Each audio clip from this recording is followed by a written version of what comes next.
Thank you for the powerful worship. That's the most important part, is to bring our lives before the Lord and to come to worship Him and to bring our praise and to bring our honors and to bring our life as a sacrifice to Him. It's wonderful to see all of you. It's school holidays. There's a lot of people that's away, and we also pray that the people that's away will be blessed and that they will have a good time of rest. And also to all our children that's on school holiday and our youth, that it will be a great time of rest for you. Turn with me your Bibles to the book of Matthew 21. And we're going to read from verse 1. I'm reading from the NIV. The heading there is the triumphal entry. As they approached Jerusalem and came to Bethphage, I try to pronounce that word, I don't know exactly what it is. On the Mount of Olives, Jesus sent 2 disciples, saying to them, "Go to the village ahead of you, and at once you will find a donkey tied there with the colt by her. Untie them and bring them to me. If anyone says anything to you, tell him that the Lord needs them, and He will send them right away." This took place to fulfill what was spoken by the prophet. "Say to the daughter of Zion, see, your king comes to you, gentle and riding on a donkey, on a colt, the foal of a donkey." The disciples went and did as Jesus had instructed them. They brought the donkey and the colt, placed their cloaks on them, and Jesus sat on them. A very large crowd spread their cloaks on the road, while others cut branches and the trees from the trees and spread them on the road. The crowds that went ahead of Him and those that followed shouted, "Hosanna to the Son of David. Blessed is He who comes in the name of the Lord. Hosanna in the highest." When Jesus entered Jerusalem, the whole city was stirred and asked, "Who is this?" The crowd answered, "This is Jesus, the prophet from Nazareth in Galilee." Today is what I call Palms Sunday. And this portion of scripture is about Palms Sunday. And it's a significant day in many Christians' life. And this week is considered what we call the Holy Week. And I will also share a little bit about that later. But this is the triumphant entry of Jesus Christ to Jerusalem. And this is now, next weekend is Easter weekend, and we know it is the road to the cross. And there's a lot of things that's going to take place now on the road to the cross. And I just want to highlight 3 things from this, and then I want to share something about the road to the cross.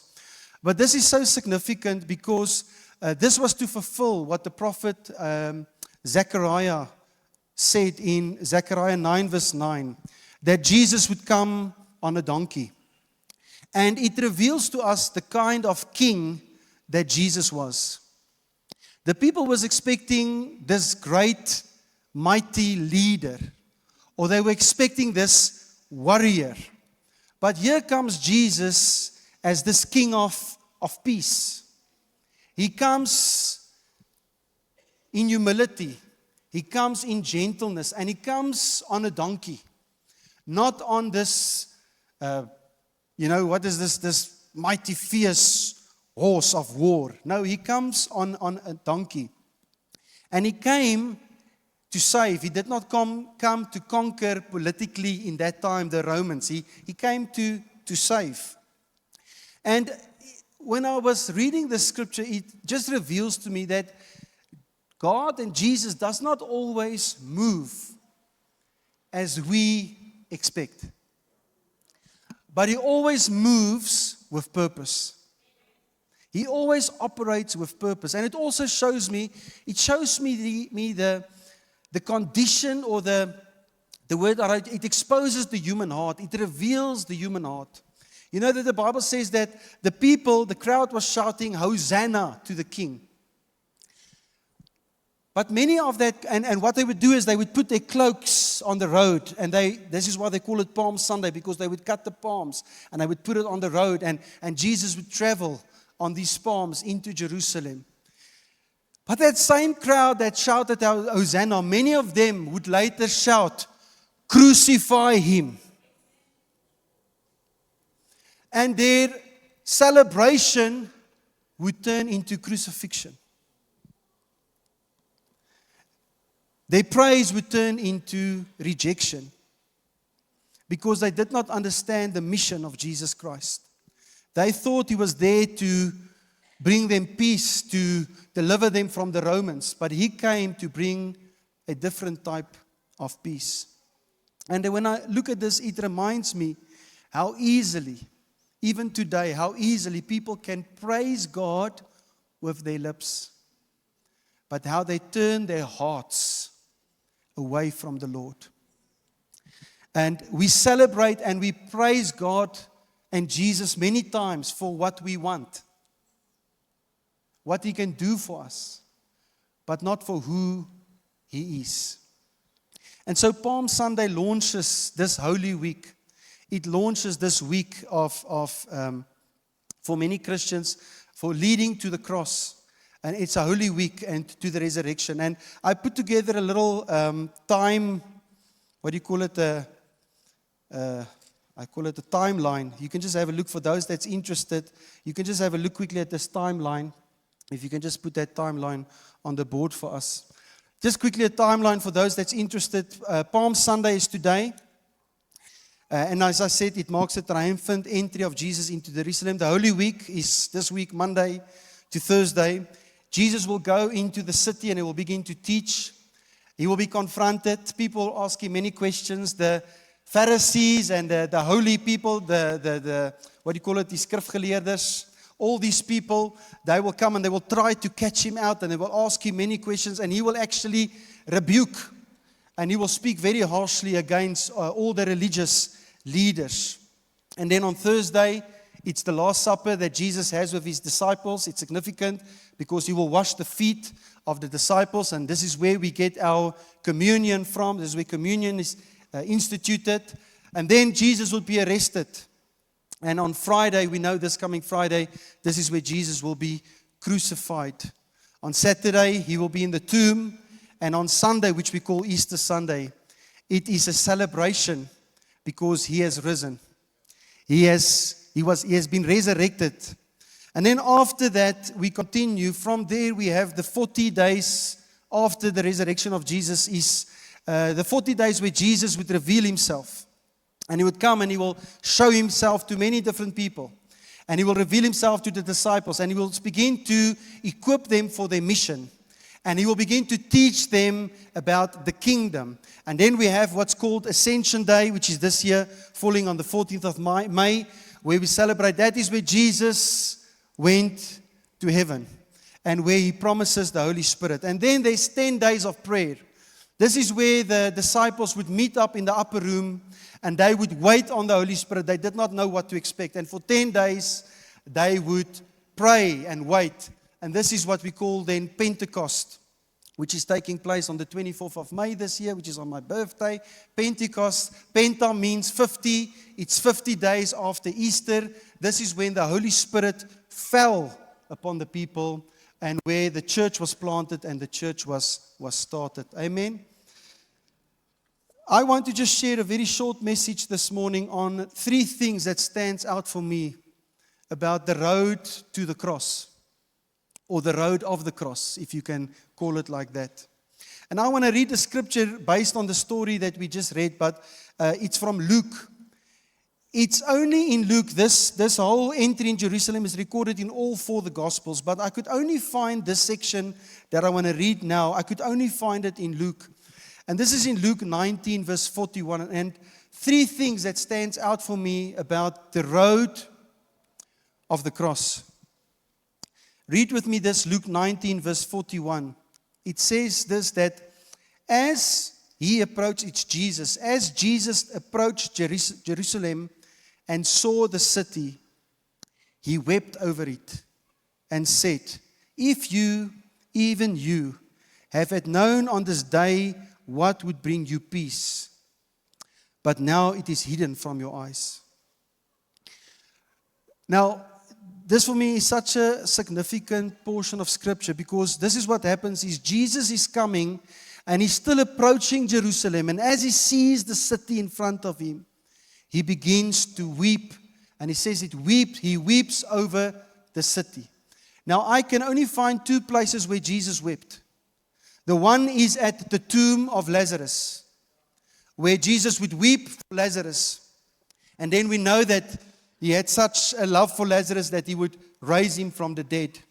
And then the second place that I could find where Jesus wept was here.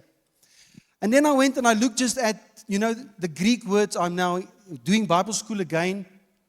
And sometimes the Greek words just gives you a little bit more information, a little bit more insight into what it was. And interesting, when Jesus wept at the grave of Lazarus and when he wept here, it's two different Greek words. It's not the same Greek word, and you can go read up those words. It's difficult to pronounce. But when he was by Lazarus' tomb, it says that he wept, and that word says he shed a tear. He shed a tear. But when he weeps here, it says that he was sobbing. The right word exactly is kleu, to sob and to weep loudly.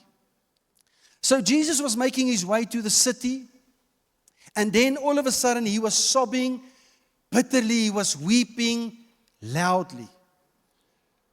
Now this stands out for me. Why did Jesus weep as he came into the city? Why did Jesus weep? Why was he weeping for the city? And he was weeping because he was weeping for the lost souls. He was weeping for the city that did not recognize him as Lord and Savior. He was weeping for their lives. He was weeping because he knew the plan that God had for them. Where God wanted to take him, what he came to represent, that he came to wash them clean, to set them free, and to deliver them. And he was weeping for their lives. And this is what John said in John 1 verse 11. He came to which was his own, and they did not receive him. He came to his own people, and they did not receive him. And so Jesus was weeping. And why is this significant? Because I believe today, God still cares. And I don't know if he weeps, but God still cares for every single person. And what this reveals to me, it reveals to me the heart of God. That God cares for his people.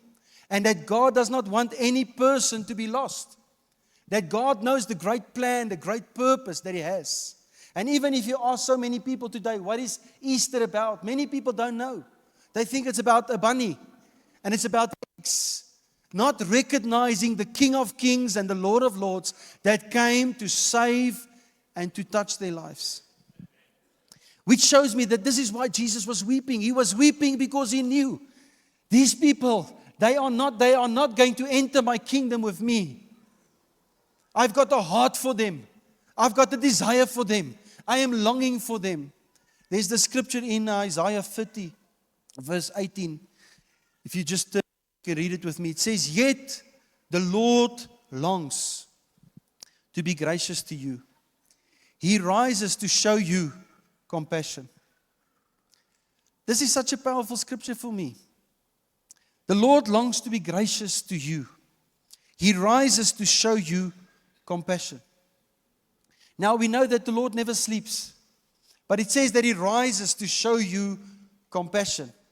It's like he gets up every day, or every day he rises to say, I want to be gracious to you. I want to extend my grace to you. I want to bless you. I want to touch your life with things that you do not even deserve. Because I want to extend my grace. I'm compassionate about you. I love you. I care for you. This is the heart of God, that God cares for us and he cares for every single person. This is what Jesus did in Romans 5 verse 8. We know the scripture that God loved us so much that he sent Jesus Christ, that even while we were still sinners, he sent Jesus to us. It was not that we are perfect. You see, it is an act of grace. It is an act of love which reveals to me the heart of the Lord. So Jesus marked the way to the cross with tears. The second thing that stood out for me is the amount of insults, persecution, accusations, false accusations, pain, suffering, and even torture that Jesus had to endure on the road to the cross. You know, many times we focus on the cross alone, but there was a whole process getting there. If you go read and you continue reading from Matthew 21 and you go read the story, you will see how they just, you know, I read my Afrikaans Bible last night till 12 o'clock last night. I was shocked how the religious leaders spat in his face, how they hit him with the fist, how it says that they clapped him.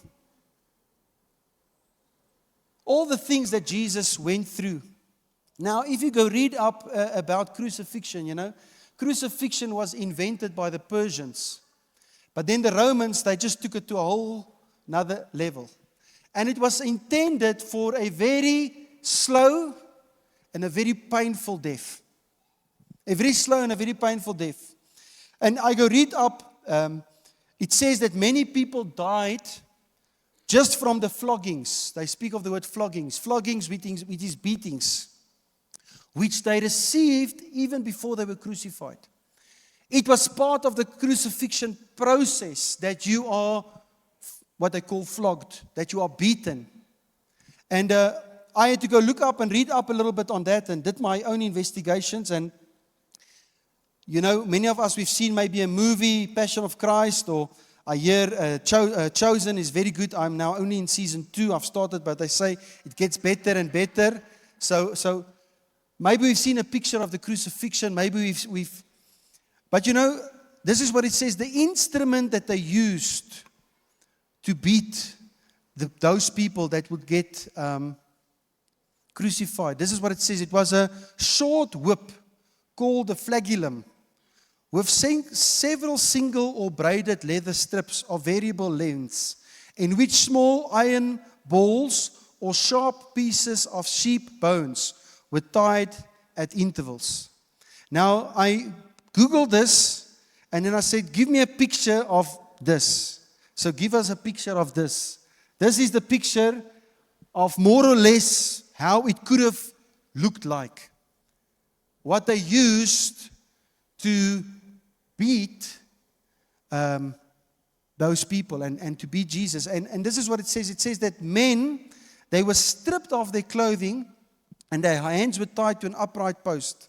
Their back, their buttocks, and their legs were flogged by 2 soldiers. So it would be 2 soldiers making turns, alternating positions. While being repeatedly struck on the back with force, the iron balls, the leather strips would cut into the skin, and then it will be pulled out again. Hit, cut into the skin, and pulled out again. You can just imagine. This would cause tremendous pain and tremendous blood loss, which they say caused people to die. Even before being crucified, they already died because they went into what's called circulatory shock. I don't know if I say it's the right word, but basically, there's not enough blood in your body left to provide enough oxygen for you to function.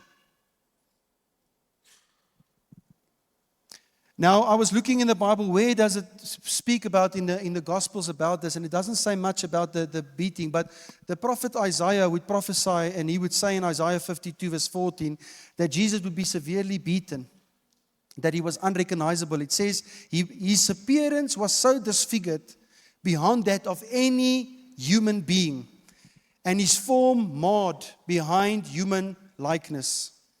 This is what's recorded in Matthew 27 verse 26. He says, this is now I think Pilatus, he released Barabbas to them, but he had Jesus flogged, and he handed him over to be crucified.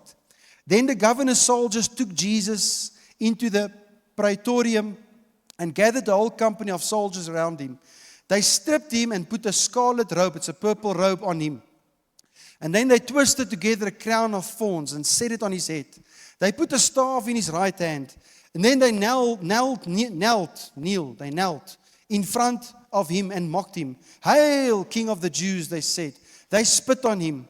They took the staff that he had and struck it on his head again and again. After they had mocked him, they took off the robe and put on his clothes on him. And they led him away to be crucified. Now, I'm saying this to you this morning because it's the road to the cross. Why did Jesus have to go through all of the sufferings? Why did Jesus have to go through all of these accusations, full of this false witnesses, full of this pain, full of this shame? And the Bible says that he did it willingly. He willingly did it. And there's a short answer. The short answer is for you and for me. This is the short answer. It's for you and for me because it demonstrates the heart of God. That God loves the world. That God loves His people. That God loves you and me. And that He's so gracious towards us. That He willingly endured the shame, the suffering for you and me. He paid the ultimate price. He paid with His life. And He paid with His blood for our lives. Hallelujah. The innocent lamb for a guilty sinner. That is art. It was called, or I call it, it's not called, I call it the great exchange. A sinless life for a sinful life. And this is why Jesus was on the cross. He said that word, tatalakai, I think that's the word that He said, it is finished. Because He became the ultimate sacrifice for you and for me. This is what John would call Him, the Lamb of God who takes away the sins of the world. Church, I'm saying it to you because I want to show you today the heart of God. The heart of God. That road to the cross was met with tears.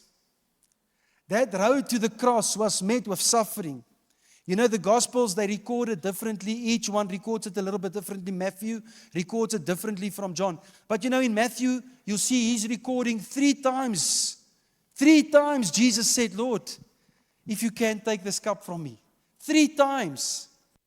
Nevertheless, not my will, but your will be done. 3 times. But He went and He went willingly and He sacrificed His life willingly for you and for me. Which means for me one thing. God wants a relationship with us. God loves us. God cares for us. God wants to be close to you. God wants to spend time with you. God has got compassion for you. God cares for you. This is what it means to me. And then the third thing that stands out for me on the road to the cross, of the cross, is that, you know, it did not end on the cross. It did not end in the grave. It ended with the resurrection. The victory of Christ. Many people are crying and tearing and because of what Jesus has done. But it is a celebration because Jesus Christ is victorious. And just put up that picture for me there. This is a picture. This is Christu. Christu's here. Our elder, this is one of our elders, Christu. This was 2017. It was the last time you went with Pastor Hendrik to Israel on the Israel tour. And they pay a lot of money to go to Israel. I've never been to Israel. I trust I can go in the future. I would love to go. But I think there's an entry to go there, to this one. There's an entry. I think there's an entry. They make money there from everything. It's no entry. No entry to go there. Okay, no entry. But you know, they go to the tomb to see nothing. That is the scripture. He is not here, for He is risen. That is the scripture from Matthew 28, verse 6, where the morning, Mary and the other Mary, Mary the mom and the other Mary came to the tomb, and the angel of the Lord came. There was an earthquake, and he said, they are not here anymore. He has risen like He said He has risen. Matthew 28 verse 6. He is not here, for He has risen. And I want to say, every other prophet, every other great religious leader, every other person that is so, if you go to their tomb, they still will be occupied. There will be something there. There will be some bones there. There will be something there in that tomb or in that grave. But it is only the tomb of Jesus Christ that is empty. There is no more. Because of the victory that we have in Christ. Because He's victorious. And you can go read Matthew 28. Next week we're going to do the Easter Sunday. And, we'll maybe speak more about that. But this is what was recorded in Acts 2, verse 22 to 24. Fellow Israelites, listen to this. Jesus of Nazareth was a man accredited by God to you by miracles, wonders, and signs, which God did among you through Him, as you yourselves know. This man was handed over to you by God's deliberate plan and foreknowledge, and you, with the help of wicked men, put Him to death by nailing Him to the cross. But listen to this. But God raised Him from the dead, freeing Him from the agony of death, because it was impossible for death to keep its hold on Him. Amen. You see, when the people were thinking they've won or it's now the end, it was only the beginning of something brand new. God always has the final say. And so our victory today is our victory is in Christ. And I want to say that road, it was marked with tears, it was marked with suffering, but He paved the way for us to be victorious. That He became our guarantee. He became our mediator. He became our intercessor. He brought forth a new covenant. That Christ became in you the hope of glory. He made a way. He said, I am the way.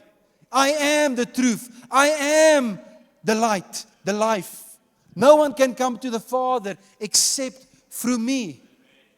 And this is why it's so powerful, this road, because I want you to know that doesn't matter where you are. In Jesus Christ, you can rise. You can rise out of your situation. You can rise out of your circumstance. You can rise out of your sickness. You can rise out of your challenges, because the Lord does not leave us in our grave. He lifts us up and He raises us up in Christ Jesus. There is life in Christ Jesus. There is victory in Christ Jesus. There is hope in Christ Jesus. There is a future in Christ Jesus. And so when I read this and when I look at this is why, church, I cannot just worship and praise God and live for the Lord just with an average attitude or with an average heart.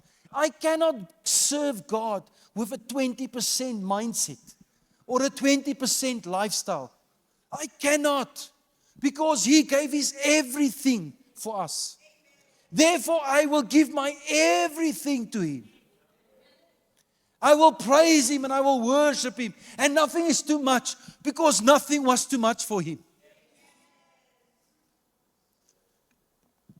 And this is so powerful. This is why He's given us a name that's above every other name.